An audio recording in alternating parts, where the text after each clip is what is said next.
Hello and welcome to the Managing Uncertainty podcast. This is Bryan Strawser, Principal and Chief Executive here at Bryghtpath. And in episode 199 of our podcast, I want to talk about digital transformation and business continuity. Just last week, I published an article on our website really addressing this whole idea of the digital transformation that we're all going through. It had started in my mind before COVID.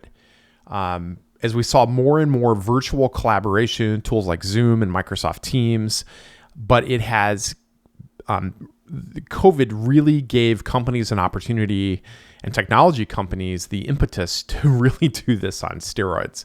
And now we're seeing more and more of a shift towards work from home or fully remote and distributed work, hybrid work situations becoming more of the norm. And on top of that, there's been other aspects of digital transformation, changing consumer behavior, advances in technology, more competitive pressure around this, particularly in the war for talent, and the increased need for operational efficiency in different ways that are driven by this digital transformation. And I think about this not just in how work has changed, but also in terms of how consumer behavior has changed.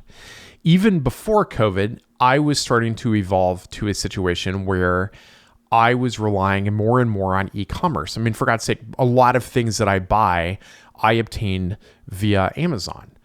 But during the peak of the pandemic, 2020 into 2021, my shopping behavior shifted to where more of my shopping approach shifted to e-commerce. I became more reliant upon Amazon or other providers for the things I use day to day. And probably the biggest shift is my groceries have totally shifted to being online. I don't go to a grocery store 99% of the time. I order via Shipt. That's SHIPT for those of you that may not be familiar with it, or Instacart is another company, but I use Shipt because it's convenient for the area in which I live. But Instacart serves an even broader audience. But it's changed. That type of digital transformation has really changed how I've approached this. It's changed how we've approached talent at Bryghtpath. We have our only physical office is here in Minnesota, and about half of the team is based in Minnesota. But the bulk of our hires we've made over the last couple of years have been in other states. New Jersey, Idaho, Arizona, Kansas, Indiana are all places we've hired folks from in the last couple of years. So we're seeing this digital transformation. You've probably seen this impacting your own organization. And as companies become more reliant upon digital platforms and data-driven strategies, your risk for cybersecurity and privacy issues increases. These are risks that existed prior to this kind of transformation, but they've increased. Particularly the cybersecurity threat and the data privacy threat are the two that really look different in this more digital, this more transformed era that we're in today.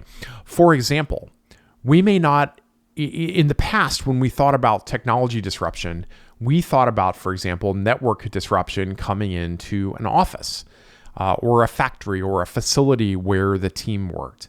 And that network disruption, we usually had redundant connections. These were more commercial grade internet and fiber level network connections that were more resilient. And if one feed went down, then you likely had this redundant connection that you could rely upon. But if the bulk of your workforce is now working from home, and I'm recording this at home today here in Minnesota, I'm dependent upon Xfinity's consumer grade internet that comes into my neighborhood that I use here at my house. And I have no redundancy. Whereas at the office, we have two different internet feeds coming in that give us access to broadband through a primary and a secondary provider. So that's a risk that you may not even have been thinking about in 2018, 2019 that exists today. So it's a new risk that we have to better understand and we have to navigate in a way that we didn't before. Consumer grade firewalls in your employees' homes, for example, are just not the same as the beast of a firewall you probably have protecting your company. Now, there was a point in time not that long ago within the past decade where, you went and picked up a router for DSL and there was no security on the thing and they were easily penetrated, or the password was password or admin or something goofy. So these are all things that today we have to think about in terms of cybersecurity and privacy. These risks require some different thinking about this. For example, with one of our clients, in the coming week, when we're doing annual training with their crisis management team, part of that conversation is a briefing from their cyber intelligence and threat team to help them understand the risks to working at home and about basic home firewall, router safety and security, about setting secure Wi-Fi passwords and things like that some of us may have thought about 10, 15 years ago, but weren't common issues that we thought about across the organization or across kind of the workforce. So these different risks that get introduced through digital transformation, as these technologies continue to evolve, the risks continue to associate with that.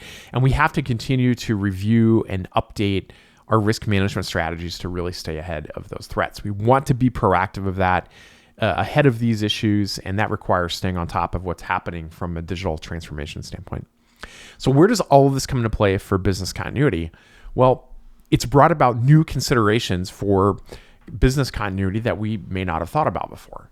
In the past, and we've talked about this before on the podcast, we've thought a lot about disruption to corporate facilities, but now we're less dependent upon those facilities in a lot of cases. We're less dependent upon that as a potential point of failure. And now we're starting to think about, well, what about the consumer internet? What about a regional Xfinity outage, for example, here in Minnesota, would probably have broad impact on companies that are doing remote and hybrid work in this part of the country. So what does that mean? And how do we make sure that we're thinking not just about natural disasters and supply chain disruptions and physical threats to business operations, but we're thinking about digital disruptions at that scale: data breaches, cyber attacks, technical failures, cable cuts, other incidents or events that can disrupt digital services.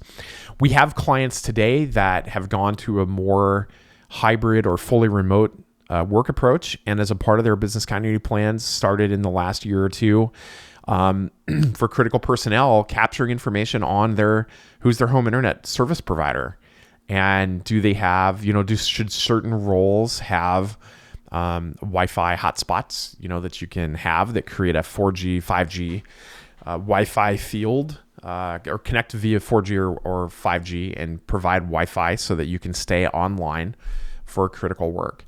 And they've evolved their processes around risk assessment and BIAs and their business continuity planning to better understand these kind of threats and what the impact of those would be on their critical business operations, and making sure that they're developing strategies and plans to mitigate those risks. So this kind of integration of digital transformation and business continuity planning can really help businesses survive these kind of digital disruptions, but also thrive in the midst of those disruptions. For example, in our belief, a company, an organization that has a robust digital-ready business continuity approach will have a better time and easier time recovering from these kind of disruptions than companies that don't. And so really thinking about this is important when it comes to how you're thinking about the impact of digital transformation on your business continuity strategies. Again, we think as these technologies continue to evolve, business continuity and resilience leaders like you and I need to stay on top of these trends. We need to be a part of these technology conversations as these new tools roll out and become a part of how we work every day and how our work models continue to shift. That's it for this edition of the Managing Uncertainty podcast. We'll be back next week with our 200th episode. We're looking forward to sharing something special with you next week. We'll see you then. Be well.